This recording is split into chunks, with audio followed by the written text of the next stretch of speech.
Husband destroys cheating wife with secret DNA evidence in court.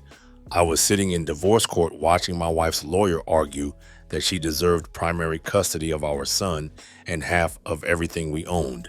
She was nodding her head, looking confident, like she'd already won. Then my lawyer stood up and said, "Your Honor, before we proceed, there's something the court needs to see regarding paternity." He handed the bailiff a folder to give to the judge DNA test results. Turns out the 10-year-old son I'd been raising wasn't mine.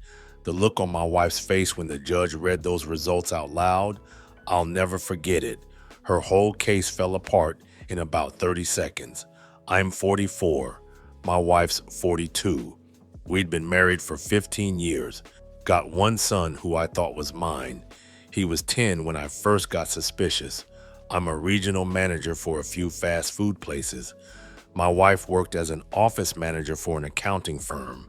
We lived outside Memphis, had a nice house, seemed like a normal family on the outside. But about 18 months before the divorce was finalized, I started noticing things. My wife was distant, always on her phone, working late more often. The usual signs I didn't want to believe she was cheating, but my gut kept telling me something was going on with her.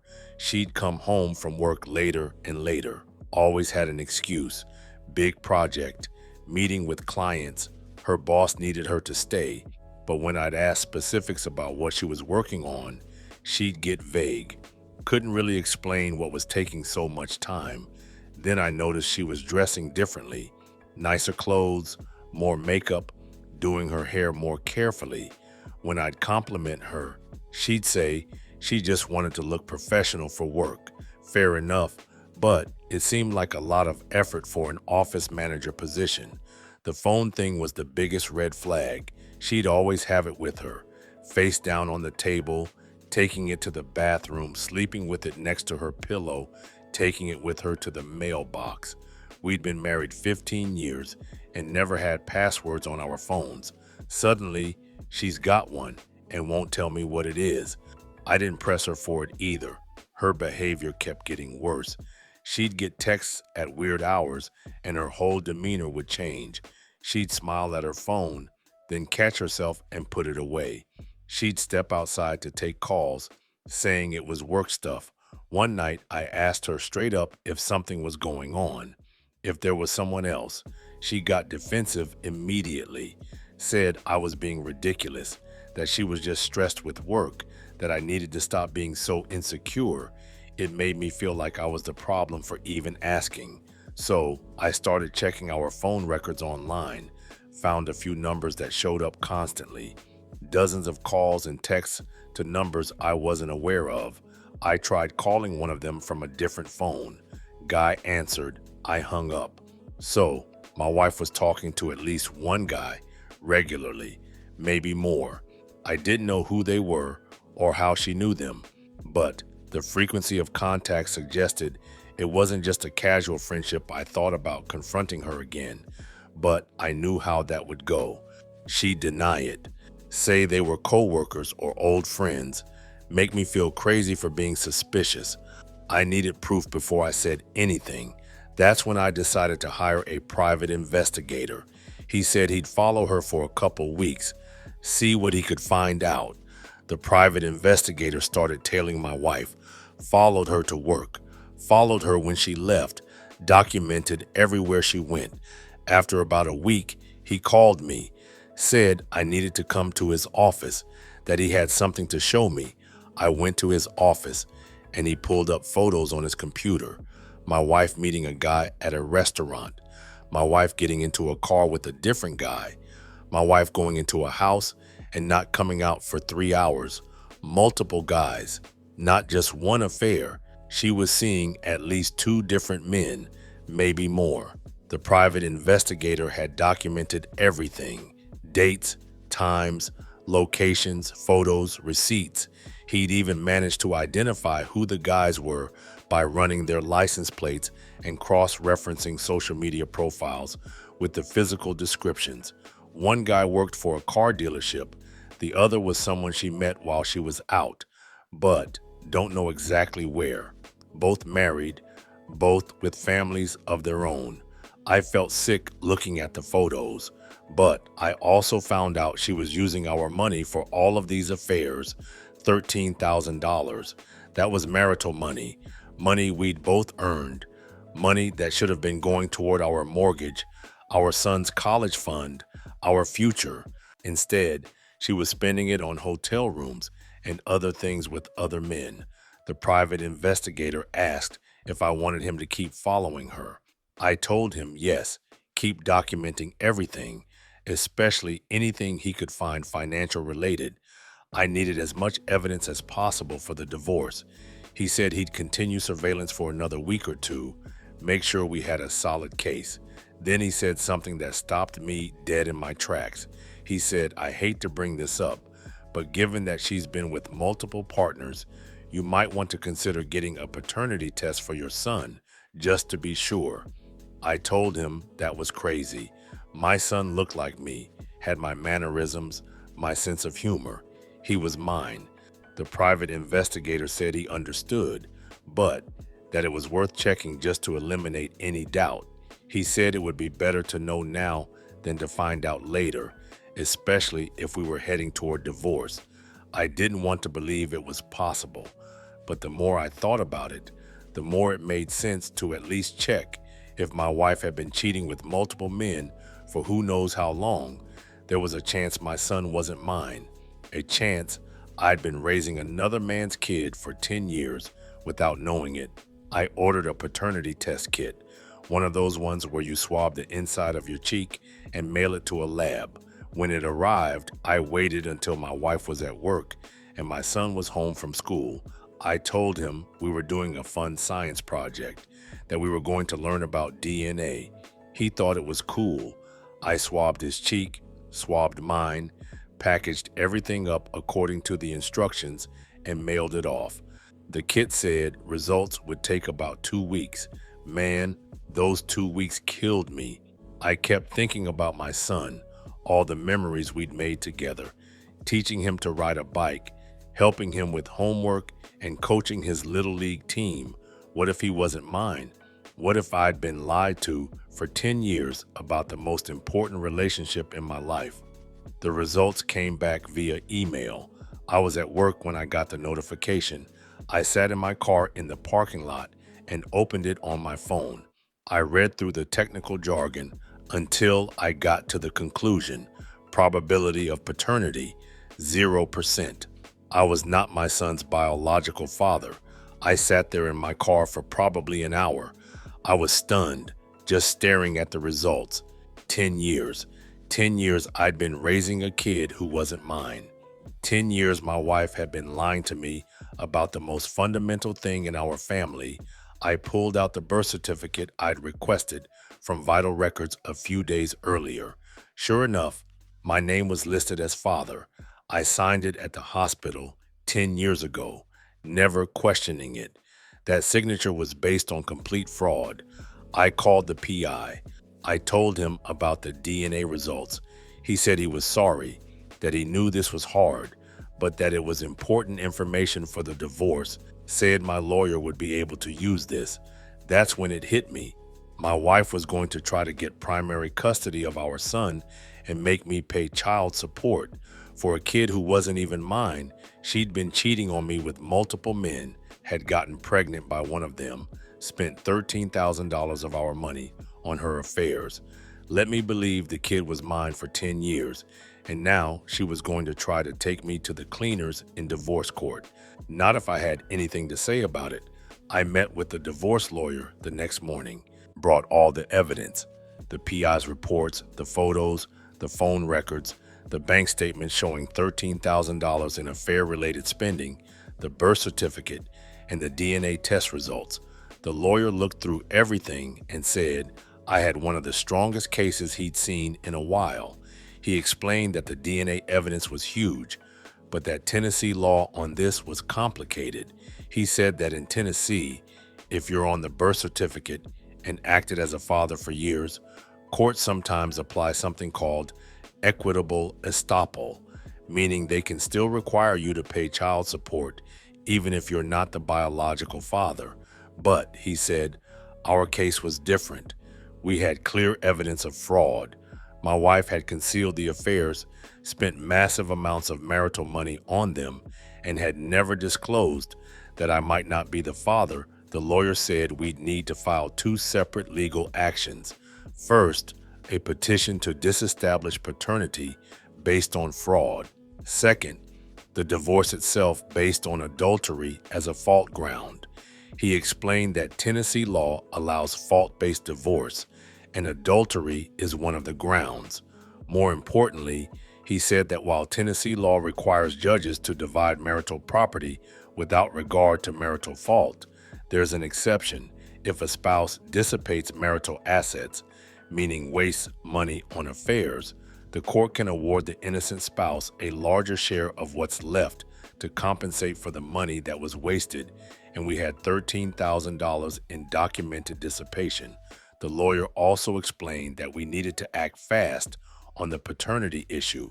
He said Tennessee law has strict time limits on challenging paternity, but that fraud can extend those limits. He'd seen similar cases where men successfully disestablished paternity even after many years when they could prove the mother had deliberately concealed the truth. He mentioned a Tennessee Supreme Court case, Hodge versus Craig, where a man recovered over $134,000 in damages after supporting another man's child for 15 years based on the mother's intentional lies. I filed for divorce that week. My lawyer also filed the petition to disestablish paternity as a separate action. Had her served at work with both sets of papers. Didn't give her any warning. Didn't try to talk to her about it first. What was there to talk about? She'd been lying to me for years, cheating on me with multiple men, spending our money on her affairs, and had let me raise a child who wasn't mine. There was nothing to discuss. She called me that evening after she got served. I didn't answer. She left a voicemail saying we needed to talk, that she could explain everything, that she'd made mistakes. She didn't explicitly mention the paternity, but I could hear the panic in her voice. She knew I found out about everything. I never called her back. She tried a few more times over the next couple of days. I never responded. My lawyer filed an emergency motion for exclusive use of the marital home. Given that I was paying the mortgage and could prove I'd been the sole financial provider while she was spending our money on affairs, the court granted it. She moved in with her mom and took our son, or rather her son, with her. Her lawyer reached out to my lawyer about a week later, wanted to discuss settlement terms. My lawyer said we'd be happy to discuss it, but that we had significant evidence of adultery, paternity fraud, and financial dissipation that would be presented in court if we couldn't reach an agreement. Her lawyer asked what we were looking for. My lawyer laid it out. Given the $13,000 in documented affair-related spending, I'd keep the house and a disproportionate share of the remaining marital assets to offset her dissipation. As for the child, I was not the biological father. We had proof of fraud, and I would not be paying child support. We'd filed a petition to disestablish paternity and would be pursuing that. We'd be willing to discuss visitation since I'd been in the child's life for 10 years, but custody and support were off the table. Her lawyer said that was unacceptable, said that regardless of biology, I acted as the child's father for 10 years and had legal obligations under equitable estoppel. My lawyer said we'd see what the judge thought about that when we presented the DNA evidence, proof of her multiple affairs, evidence that she concealed any question about paternity, and the fact that she couldn't even identify who the biological father was. Over the next 5 months, we went through discovery. My lawyer submitted all the evidence, every photo from the PI, every phone record, every bank statement showing the affair spending, and of course, the DNA test results showing I wasn't my son's biological father, along with the birth certificate I signed based on fraud. Her lawyer tried to get the DNA evidence excluded, argued that I'd obtained it without my wife's consent. that it was an invasion of privacy, but my lawyer had anticipated this. He immediately filed a motion for court-ordered DNA testing, citing my preliminary test results as grounds. The judge granted the motion and ordered official court-supervised DNA testing. The results came back identical to my private test. Probability of paternity, 0%. Now we had court-admissible evidence. Her lawyer also tried to argue that even if I wasn't the biological father, I'd established a parental relationship with the child and therefore had obligations under equitable estoppel. My lawyer countered with multiple arguments. First, that the relationship was based on fraud. My wife had deliberately concealed her affairs and never disclosed any doubt about paternity. Second, that Tennessee case law holds that equitable estoppel shouldn't apply when there's clear evidence of intentional fraud by the mother. Third, that my wife couldn't even identify who the biological father was, which showed the extent of her deception. Fourth, he cited Tennessee cases like Hodge versus Craig, where the Tennessee Supreme Court recognized that intentional misrepresentation of paternity is actionable fraud and awarded damages to the deceived father. My lawyer also aggressively pursued the dissipation claim. He documented every dollar of the $13,000 she spent. Hotel rooms, $8,000 over 12 months. Restaurants, $4,000. Gifts purchased on our credit card that I never received, $1,000. All of it was marital money. All of it was spent on her affairs. All of it reduced what should have been our shared marital estate.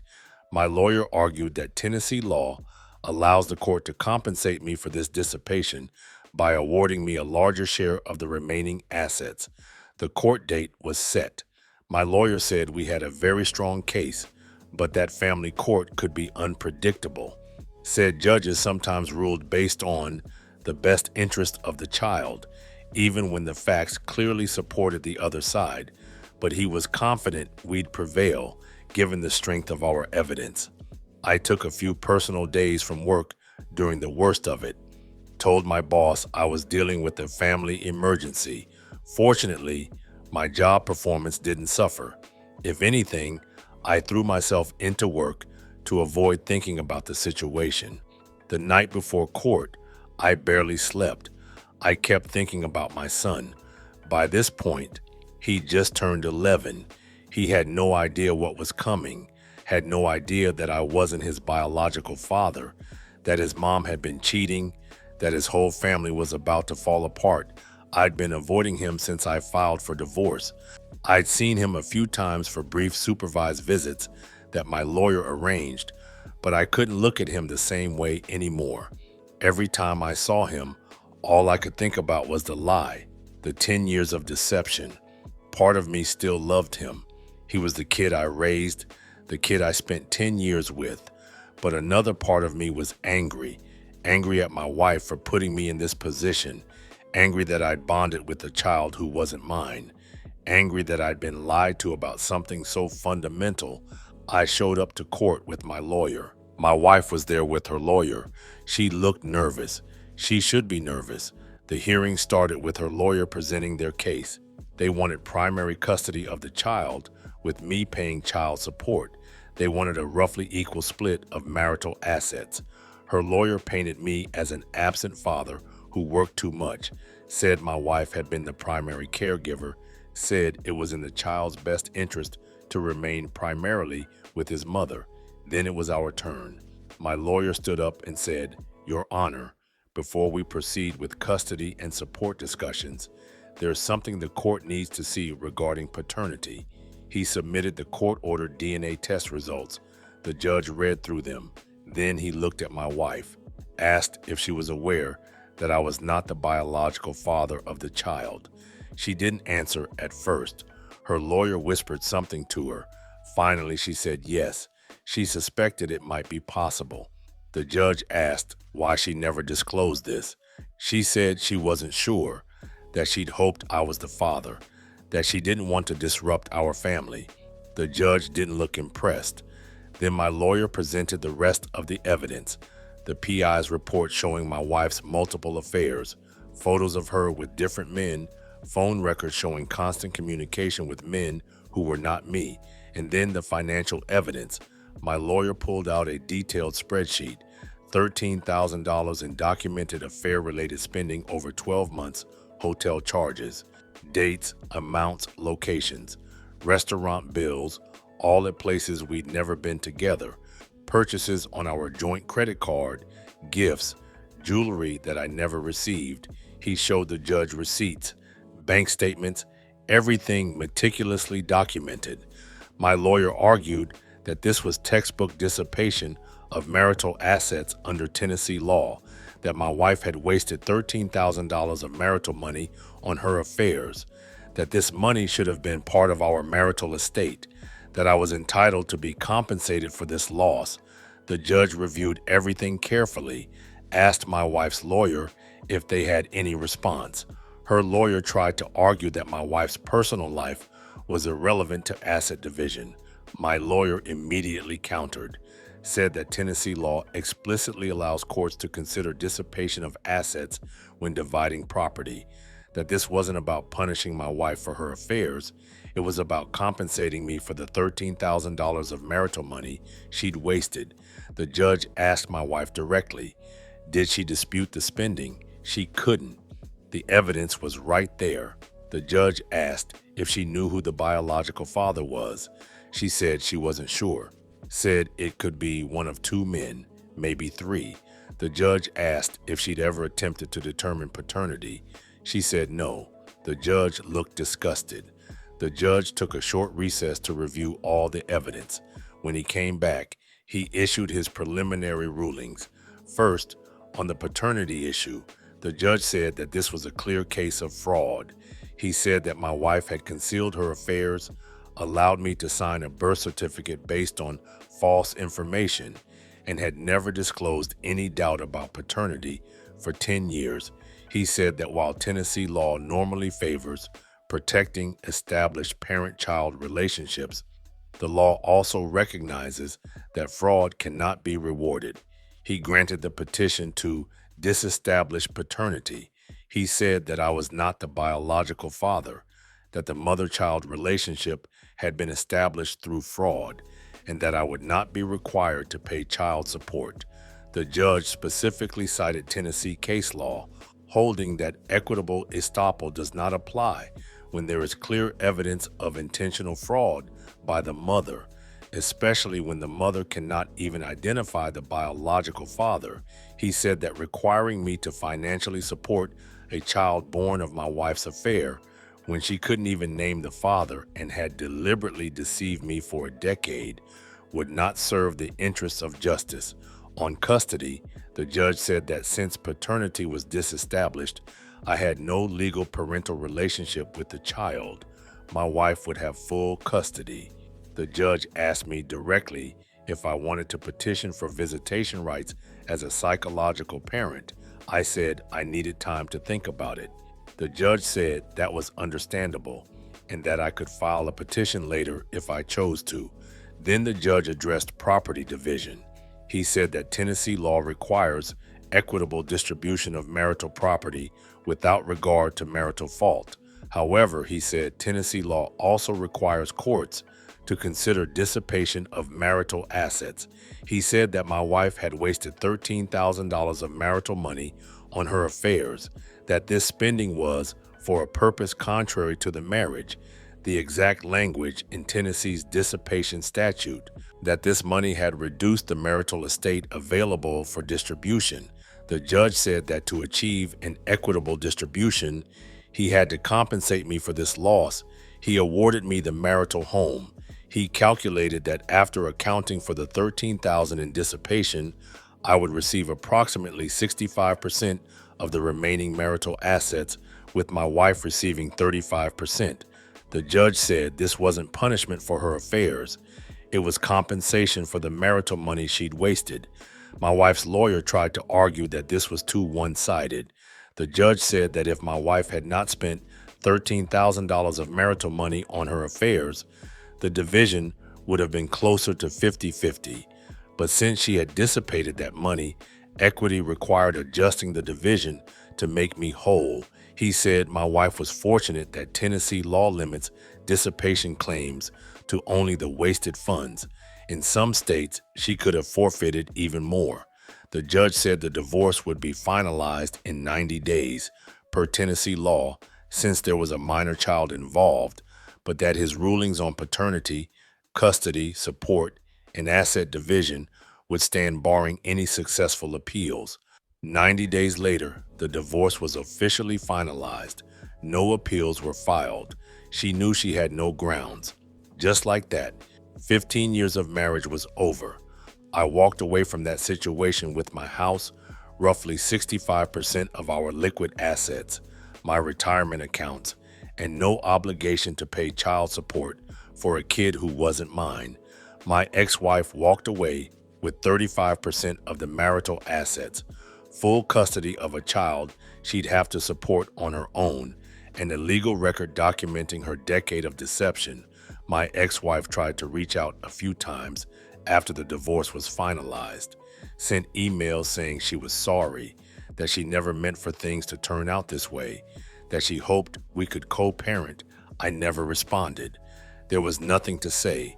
There was no we to co-parent.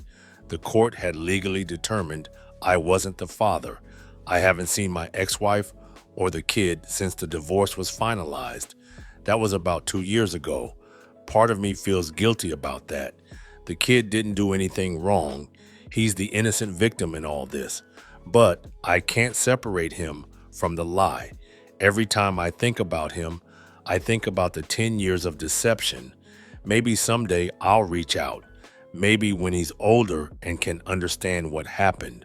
But right now, I need distance from that whole situation. One of my friends who was close to me found out that my ex-wife tried to get child support from one of the guys she'd been sleeping with. Apparently, she tracked down who she thought might be the biological father and tried to get him to take a paternity test. He refused and hired a lawyer.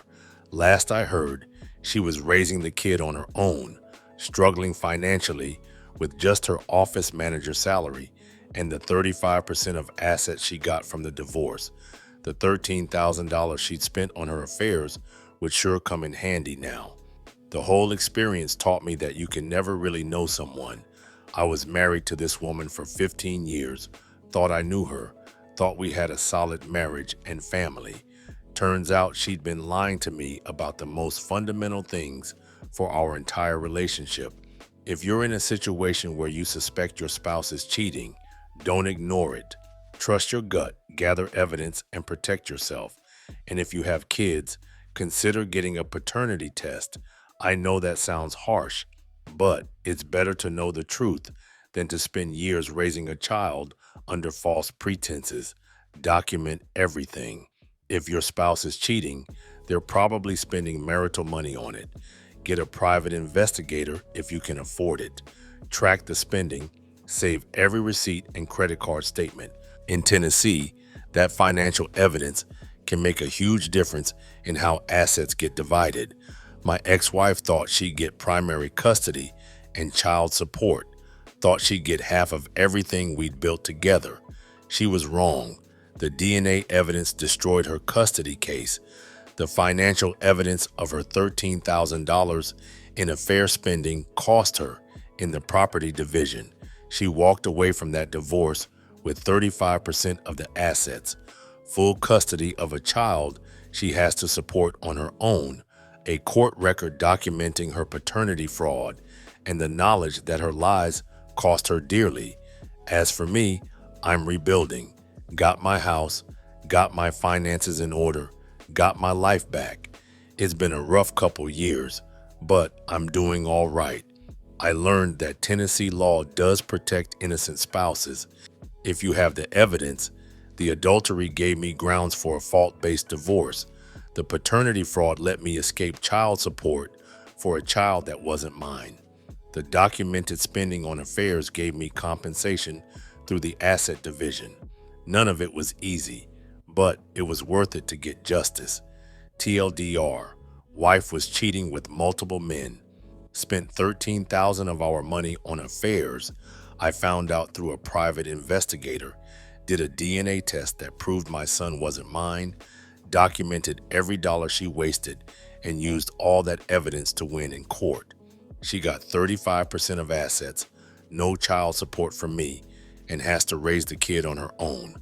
Well, she found out actions have consequences.